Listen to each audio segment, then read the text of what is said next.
Halo semuanya, jumpa lagi bersama saya Melanie dalam rubrik Legal Journal.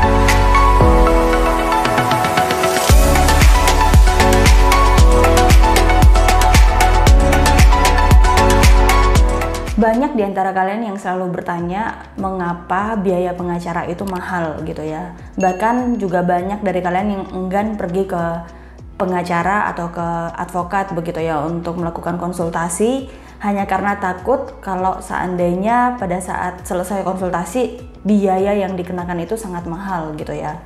Nah, ada nggak sih aturan mengenai patokan biaya advokat atau honorarium advokat di Indonesia? Jawabannya jelas tidak ada gitu ya. Honorarium advokat atau biaya pengacara sepenuhnya adalah hasil negosiasi antara pengacara itu sendiri dengan si klien.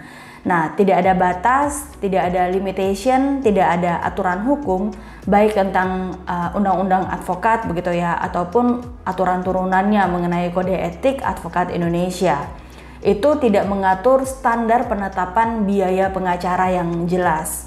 Dalam pasal 21 ayat 1 Undang-Undang 18 tahun 2003 tentang Undang-Undang Advokat itu mengatur bahwa advokat berhak menerima honorarium atas jasa hukum yang telah diberikan kepada kliennya.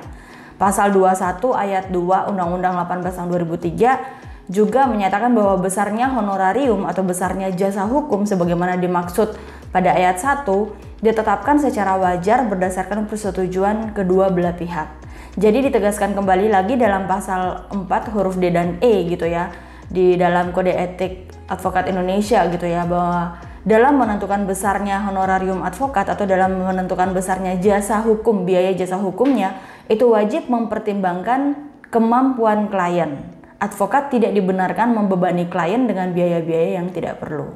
Nah, jasa hukum advokat itu berupa apa aja sih? Jasa hukumnya itu adalah jasa yang diberikan advokat atau pengacara berupa konsultasi hukum, berupa bantuan hukum, menjalankan sebagai kuasa, mewakili, mendampingi, membela, dan melakukan tindakan hukum lain untuk kepentingan hukum klien. Memang tidak ada aturan baku atau tidak ada aturan yang benar-benar secara standar begitu ya mengenai biaya pengacara. Tapi sebenarnya ada beberapa faktor yang mempengaruhi besar kecilnya biaya pengacara. Nah, dua hal utama yang dapat dilihat adalah pengalaman si pengacara tersebut gitu ya atau jam terbang gitu ya. Apa saja kasus yang pernah ia tangani dan apa saja yang pernah dia lakukan dalam proses penanganan kasusnya. Dan hal yang kedua adalah tiap advokat itu menetapkan tarif jasa berdasarkan perhitungan biaya operasional kantor hukumnya. Nah, kenapa harus begitu gitu ya? Karena memang kantor hukum adalah sebuah unit usaha. Artinya bahwa biaya yang keluar dari proses pemberian jasa hukum ini harus tertutupi dengan pemasukan yang diperoleh. Nah, hitungan biaya operasional ini jugalah yang mempengaruhi tarif yang ditentukan oleh tiap-tiap kantor hukum begitu ya. Jika dia melibatkan pegawai atau staf gitu ya, maka pengacara juga terikat ketentuan atau aturan undang-undang ketenagakerjaan terkait memberikan upah terhadap tenaga kerja tersebut gitu ya. Sehingga masing-masing kantor itu mempunyai layanan yang berbeda bagi kliennya yang juga menjadi komponen biaya operasional. Nah, ada beberapa jenis honorarium atau jenis biaya jasa hukum pengacara gitu ya. Yang pertama, honorarium advokat berdasarkan unit waktu yang digunakan atau time charge. Nah, tata cara pembayaran yang perhitungannya ini dihitung menurut berapa lama penanganan perkara ini dilakukan oleh seorang pengacara gitu ya. Biasanya bisa per jam, juga bisa per hari, atau per kehadiran si lawyer pada saat sidang, atau long term gitu ya. Dalam satu kasus dia harus mendaftarkan gugatan yang pengerjaan perkaranya itu bisa 8 bulan atau bahkan bisa lebih dari itu. Nah, tarif per jam artinya bahwa setiap unit jam yang digunakan advokat untuk memberikan jasa hukum bagi klien itu dihargai dengan nilai pembayaran tertentu. Klien harus memastikan sejak awal, jadi klien harus memastikan gitu ya sejak awal waktu datang gitu ya, berapa tarif per jam dari advokat yang akan dipakai jasanya. Hitungan ini meliputi bentuk jasa apapun yang digunakan klien per jam, mulai dari konsultasi via telepon atau pembuatan surat menyurat hingga tindakan lainnya yang dilakukan advokat dalam satuan per jam gitu ya. Jadi biasanya ini lebih ke arah konsultasi begitu ya. Ada klien atau calon klien atau klien yang datang ke kantor, sudah janjian dulu. Klien ini disarankan untuk dari awal menanyakan ke pengacara berapa biaya konsultasi per jam begitu ya. Jadi bukan datang konsultasi dulu, kemudian selesai konsultasi baru bertanya. Nanti ketika nilainya tinggi, kliennya bingung-bingung dan kaget gitu ya. Terus pulangnya bisa marah-marah kepada si pengacaranya gitu ya. Padahal sebenarnya klien juga memang berhak tahu di awal. Nah, oleh karena itu kami menyarankan untuk si klien ini atau kalian yang ingin menggunakan jasa konsultasi hukum, bertanya dulu di awal sebelum mengajukan pertanyaan dan sebelum ingin mendapatkan jawaban. Jenis yang kedua adalah honorarium berdasarkan periode waktu tertentu atau kita sebut dengan retainer fee. Artinya bahwa biaya lawyer itu dibayarkan secara berkala dalam besaran dan periode tertentu sesuai dengan yang diperjanjikan. Nah, pembayaran honorarium ini tidak bergantung pada ada atau tidaknya jasa yang diberikan advokat kepada klien gitu ya dalam periode tersebut. Advokat akan menyediakan waktunya, jadi dia sewaktu-waktu siap begitu ya untuk memberikan jasa hukum kepada klien tersebut kapanpun diminta di dalam jangka waktu perjanjian tersebut masih berlaku gitu ya. Nah, digunakan atau tidak digunakannya jasa advokat tersebut dalam periode perjanjian, klien tetap harus atau tetap wajib membayar honorarium tersebut. Jadi bisa dalam periode bulanan ataupun dalam 1 tahun gitu ya dibayar di depan. Nah, sebenarnya banyak digunakan oleh perusahaan-perusahaan gitu ya. Jadi retainer fee ini justru banyak digunakan oleh perusahaan atau kita sebut dengan corporate lawyer gitu ya. Mereka akan meminta waktu secara berkala 1 tahun ataupun pembayarannya dilakukan secara bulanan gitu ya. Minimal biasanya dikontrak 1 tahun untuk si lawyer tersebut.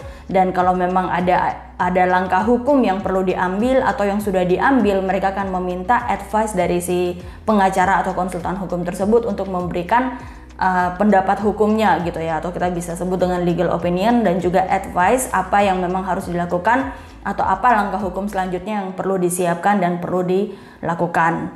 Nah, tapi tidak jarang sebenarnya untuk penanganan ini hanya khusus untuk advice saja gitu ya. Jadi biaya retainer fee ini kebanyakan hanya khusus untuk berlaku terkait dengan konsultan hukum atau advice saja. Sedangkan kalau memang ada kasus atau penanganan di lapangan, biasanya si lawyer tersebut akan memberikan tarif di luar dari jasa retainer yang sudah diterimanya begitu ya. Meskipun sebenarnya ada juga beberapa lawyer yang sudah include begitu ya. Jadi dia sudah memasukkan biaya jasa tersebut sudah termasuk dengan jasa apabila memang terjadi sesuatu di lapangan, dia yang akan hadir dan mewakili si perusahaan tersebut.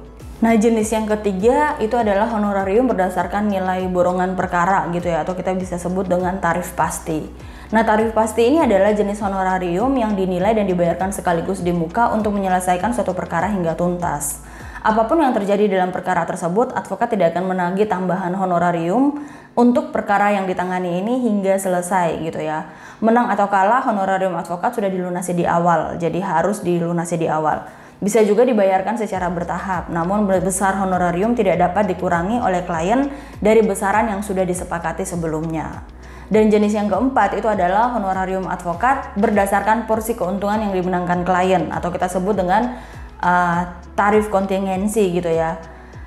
Nah, jenis honorarium ini berdasarkan penetapan porsi bayaran advokat dari nilai total keuntungan yang dimenangkan klien dalam perkaranya.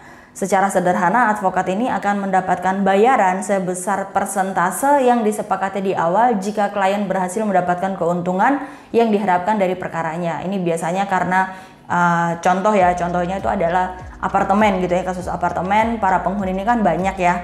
Jadi biasanya mereka akan agak sulit untuk meminta atau memberikan fee di awal dengan biaya yang cukup besar. Jadi mereka akan membayarkan biaya operasional dulu, contohnya 1 juta per orang begitu ya, dan kemudian kalau memang perkara ini berhasil, baru mereka akan membayarkan sisanya gitu ya, contohnya 10% dari nilai apartemennya atau 5% dari nilai harga apartemennya. Nah, di situ baru adanya tarif kontingensi gitu ya.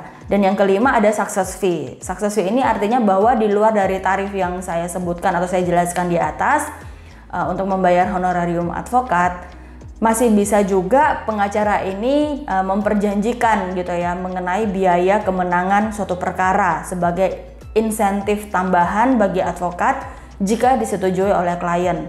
Lagi-lagi besaran ini pun tidak ada standar bakunya gitu ya. Ini berdasarkan kesepakatan dari kedua belah pihak. Nah, dalam hal ini kalian perlu ingat bahwa hitungan biaya transportasi, biaya akomodasi, biaya administrasi perkara, dan biaya sidang yang harus dibicarakan secara terbuka antara advokat dan juga klien gitu ya. Karena honorarium yang dibayarkan ini bisa saja sudah termasuk biaya-biaya tersebut atau hanya sekedar biaya jasa advokat. Jadi ini hanya biaya jasa advokat, tidak termasuk dengan biaya transport, tidak termasuk biaya akomodasi dan lain-lain gitu ya. Begitu pula jika ada biaya tambahan terkait dengan perkara yang baru diketahui di tengah jalan gitu ya. Jadi contohnya kita menggugat bank begitu ya, terus kemudian bank ini di dalam gugatan tersebut bank ternyata di tengah-tengah perkara ini dia mengajukan eksekusi terhadap jaminan yang sudah dianggunkan gitu ya oleh si klien gitu ya.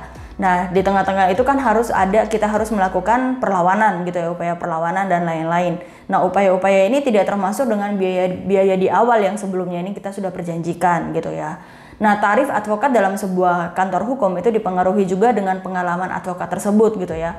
Pengalaman advokat di dalam menangani kasus-kasus yang ada gitu ya. Bagi advokat yang masih junior, kantor hukumnya ini akan memberikan tarif yang berbeda gitu ya.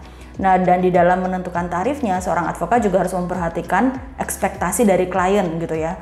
Dan jenis pekerjaan atau jenis perkara yang akan dilakukan ini, durasinya berapa lama atau dibutuhkan berapa lama untuk menyelesaikan kasusnya, berapa besar tingkat kesulitannya, serta siapa saja kompetitornya di dalam pekerjaan tersebut. Bagi kantor hukum itu menjadi sangat penting memiliki manajemen yang baik untuk mengalokasikan pekerjaan dan pengelolaan keuangan agar tidak rugi gitu ya, sehingga tidak terjadi kerugian. Oke, demikian penjelasan saya di video kali ini. Jangan lupa untuk subscribe, like, dan komen, atau kalau ada pertanyaan kalian bisa tulis di kolom komentar. Saya akan mencoba untuk menjawabnya buat kalian semua. Sampai jumpa di video berikutnya. Salam keadilan.